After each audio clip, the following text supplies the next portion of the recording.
Good morning to all. I am M. Visalakshi, Assistant Professor, Department of Electrical and Electronics Engineering in Tandai Periyar Government Institute of Technology, Vellore. Welcome to e-learning class and today's lecture from Power System Analysis and the topic of point-by-point method, transient stability methods and related problems in swing equations. So as I told already in previous lecture, this equation is based on the two different techniques. One is point by point method, Runge-Kutta method. Today we are going to discuss about the point by point method. So in the previous lecture we derived the swing equation derivation. So main swing equation behavior of the power systems using the transient period. Okay. So we are going to consider the swing equation. So first this equation is considered to be a swing equation h by pi f, inertia constant, and this is derived from omega, okay, angular frequency, d square del by dt square, which is equal to Pm minus Pe. That is mechanical power, electrical power.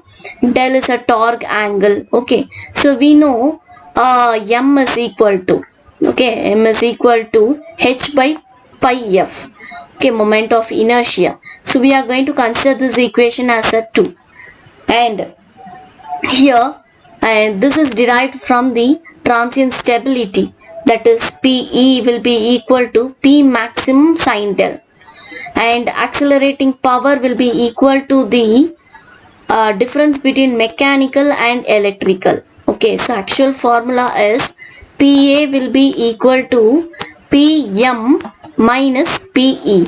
So we know what is electrical power from the third equation.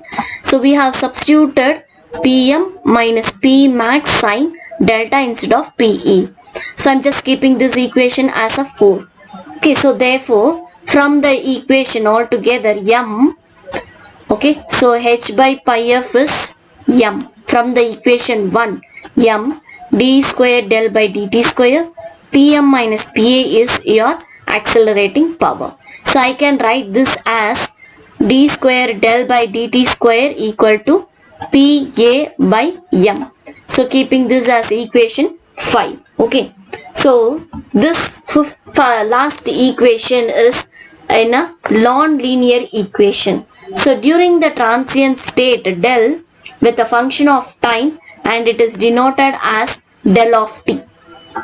Okay, so in this method, that is point by point method, the main solution for del of t, okay, so this del of t is obtained by dividing time into the value, that is del t. Okay, so this is derived from the value del t, and means the entire time is divided with the number of small unit of interval. Okay, so for this method this del of t is obtained by dividing the time to the small value.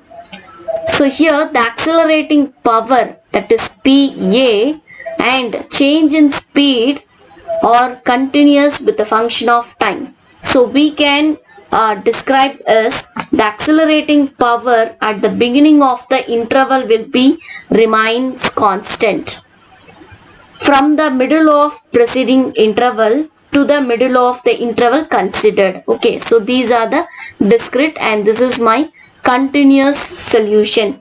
So here the angular velocity is assumed to be constant throughout the interval of time.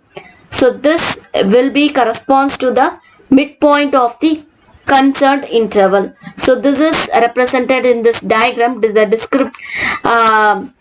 discretization of accelerating power and the speed. Okay, so here this n represents time instant and it is pertaining to the end of the interval. Okay, so this describes the discrete solution and also the continuous solution.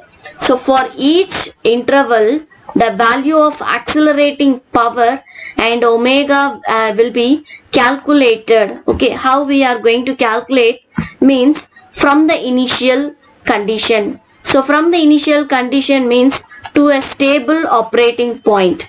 So del naught, okay, del naught will be the angle to initial operating point. We are going to consider the value of speed omega angular and n minus for n minus 1 interval. Okay, so for value of speed we are going to consider n minus 1th interval. For del of n minus 1, the value of del will be at the end of n minus 1 interval, and similarly omega n minus 1 half 1 by 2 will be the value of omega at the end of n minus 1 interval, and similarly the accelerating power, the value of power will be at the end of n minus 1 interval. So altogether this will be at the end of n minus 1 interval in previous graph representation. So from the fifth equation we are going to assume n minus 1 interval, right? So PA will be n minus 1 at the n minus 1 interval, PM minus PM max sin del n minus 1. So we are going to assuming this. So keep this as in equation 6. We are going to modify the fifth equation. How we are going to modify is just del. Okay, so d of omega by t will be equal to PA by m. So this as equation means omega is represented by d del by dt. When I am differentiating with respect to time, this will be d square del by dt square. So this equation will be gets linearized. So as we told in first equation, it's a non-linear, and here this is my linear equation. Okay, so for small changes in delta, this equation, that is this seventh equation, will be changed to del omega by del t will be equal to PA by m. So I can write the small changes of omega will be PA by m into del t. Okay, so when I am going to calculate the interval, that is del omega, as omega n minus 2 to n minus 3 by 2, and similarly PA will be equal to PA n minus 1 in this equation. So I am going to calculate for nth interval of omega. So for this will be changed, that is omega will be changing to del omega by t.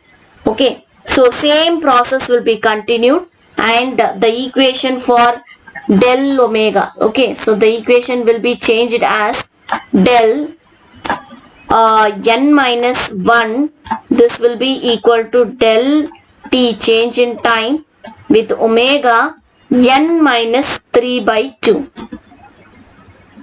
Okay, n minus 3 by 2 will be there. So similarly for change in delta, okay, for delta in n interval means, so del n, okay, what about omega means omega n minus 1 by 2. So this is the change. When it is changing from small changes n minus 1, the omega value will be n minus 3 by 2. For del, for change in del in n interval, I am just placing instead of del n omega n minus 1 by 2. So the equation will be changed. Okay, so when it is change in speed will be the product of acceleration and time interval.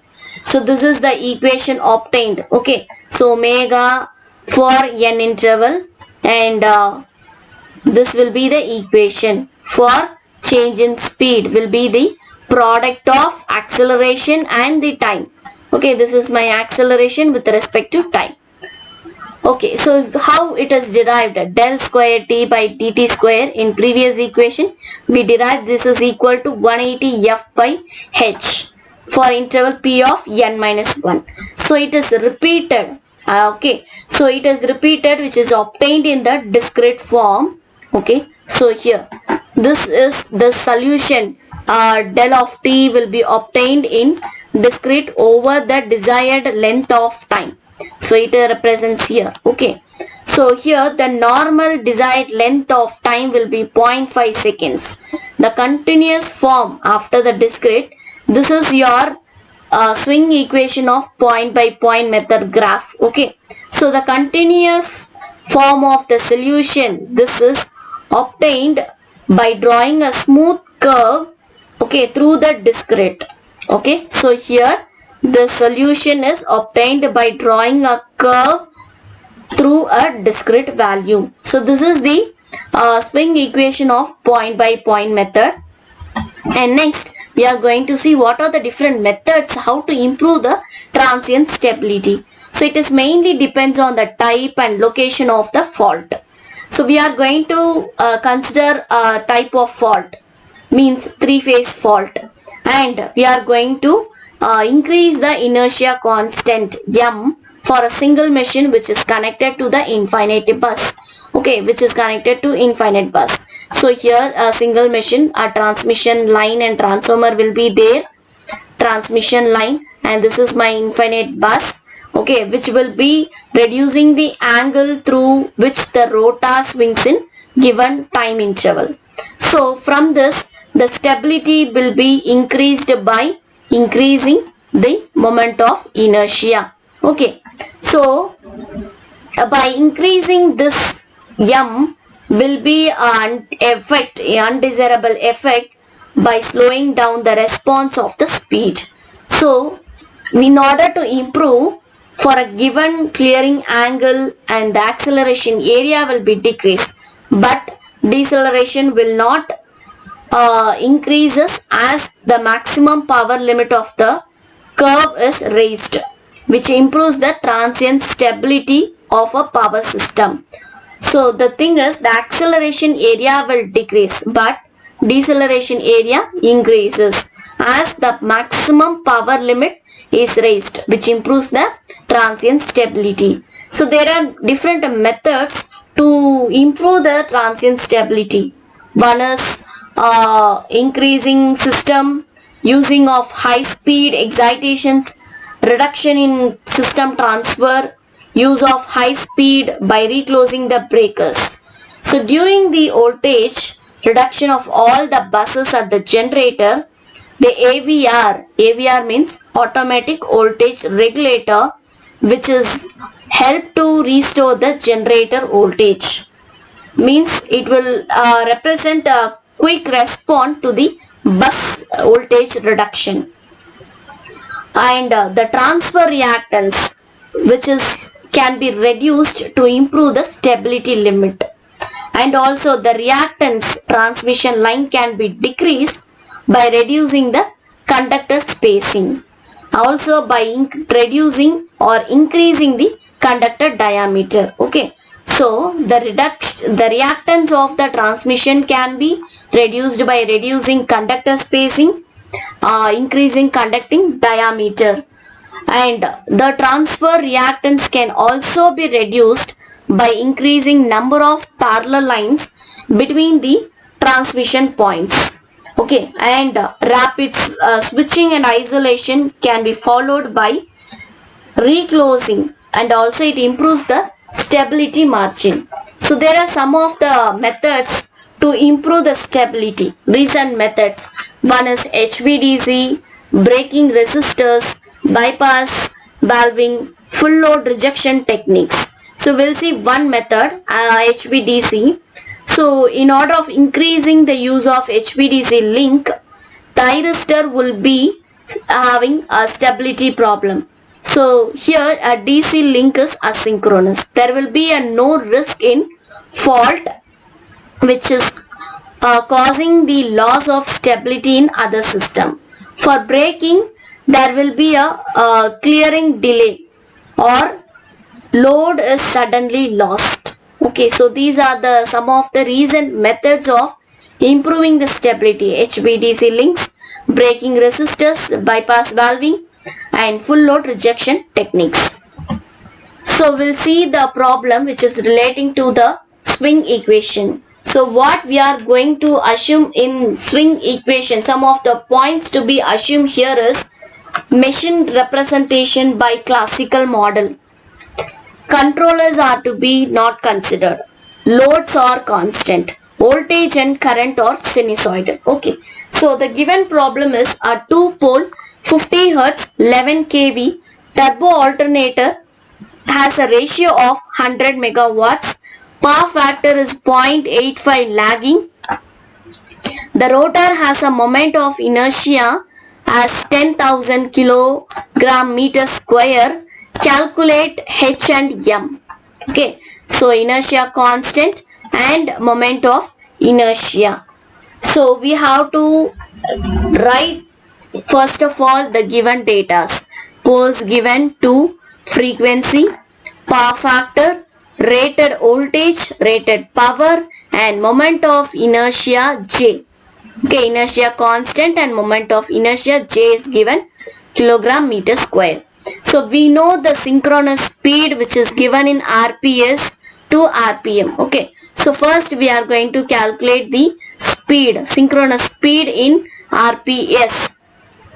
2f by p. So frequency is given, poles is given. So from this we find 50 RPS. So for synchronous speed in radian per second means electrical, mechanical. So here we have to find the electrical. Omega means 2 pi ns. So ns is 50 RPS, 2 pi constant value. So using calculator we calculated 314.616 electrical radian per second, omega s. Okay, and next we are going to find the inertia constant, that is m. So we know inertia constant formula is J into 2 by P whole square omega s into 10 power minus 6, which is megajoules second per electrical radiant.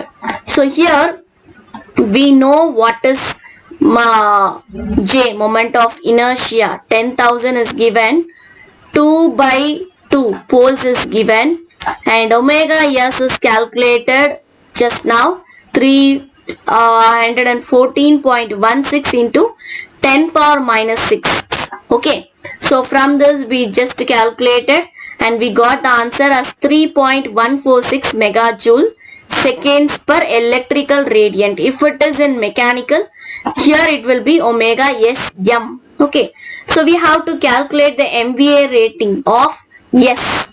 Okay, power rating. Power rating is P, power rating divided by the power factor. So power rating is given as 100 and divided by power factor is 0.85. From this we obtained 117.675 mega volt ampere. So you have to calculate the base value. So rated voltage and MVA as a base value we are going to consider. Okay, that is yes as a base value. So KVB is given 11 kV. MVAB is derived from the previous 117.65 MVA.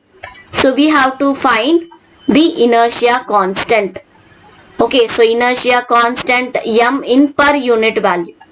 So per unit value means M in J. This is derived from the previous slide.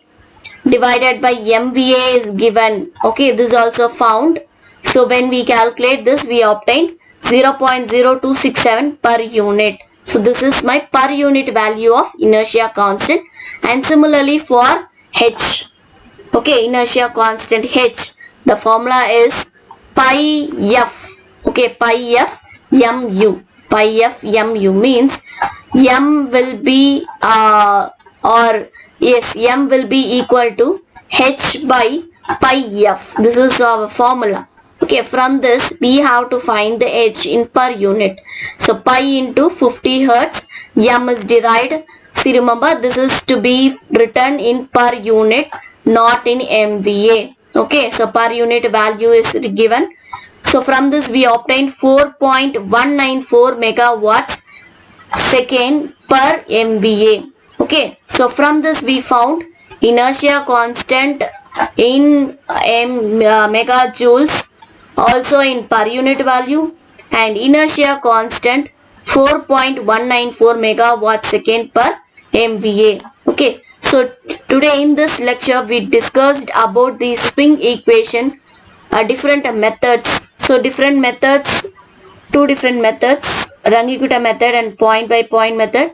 So we discussed about point by point method and also different methods to improve the transient stability and related problems from swing equations.